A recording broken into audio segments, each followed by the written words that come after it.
G-Data, Simply Secure.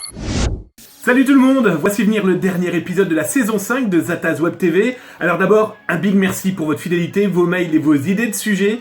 Promis, je lis tout, mais alors tous vos courriels, et je vais faire de manière à vraiment vous faire plaisir dès la rentrée en septembre. En attendant, et dans ce dernier numéro avant les vacances, on va causer des applications de messagerie. Vous savez, on parle beaucoup en ce moment de Telegram. Eh bien, je vais vous expliquer d'abord que Telegram, WhatsApp et compagnie ne sont pas si sécurisés que on nous l'annonce, je vais vous montrer ça.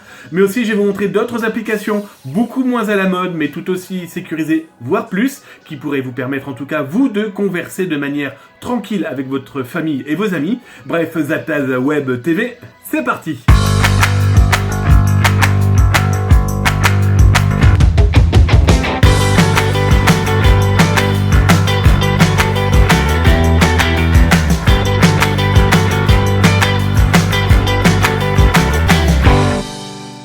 Alors le terrible assassinat du père Jacques Kamel par deux assassins ayant décidé de rejoindre Daesh quelques heures auparavant aura mis de nouveau sur le devant de la scène des applications de communication sécurisées.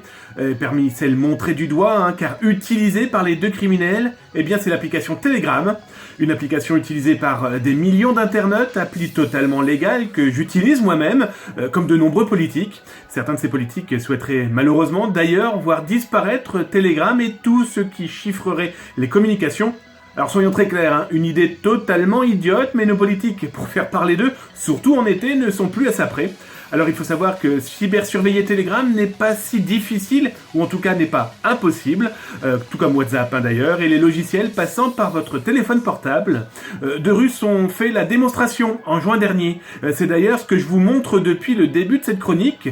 Pas impossible, mais cela demande tout de même de l'information, des hommes, des informations sur la cible, son téléphone, un détail qui, normalement, pour les autorités compétentes, devrait justement être qu'un détail. Par contre, soyons très clairs, par exemple, avec Telegram, il n'est pas possible de cybersurveiller les forums privés, mais bon, il y a toujours des pistes à suivre. À noter que les smartphones et la sécurité sont de plus en plus montrés du doigt. Pour preuve, cette fois avec les SMS dédiés à la double authentification. C'est l'Institut national américain des normes et de la technologie, le NIST, qui a carrément indiqué qu'il était déconseillé d'utiliser cette sécurité. En gros, quand vous recevez un SMS avec un code secret dedans, eh bien, il est clairement déconseillé de le faire. Pourquoi ? Parce qu'à première vue, les SMS, ça se lit très facilement. Bref, ce rapport, je vous mets le lien si vous le souhaitez le consulter, explique très clairement que cette sécurité via SMS est totalement à bannir. Allez, comme nous sommes dans l'ambiance messagerie sécurisée, direction la découverte justement de quelques applications de messagerie. Je vais commencer par les parents et une application dédiée aux enfants qui permet de chatter en mode confiance. C'est signé par la société EduPad, c'est français. L'idée offrirait un environnement secure pour que les enfants puissent converser en toute sécurité. C'est une sorte de messenger, mais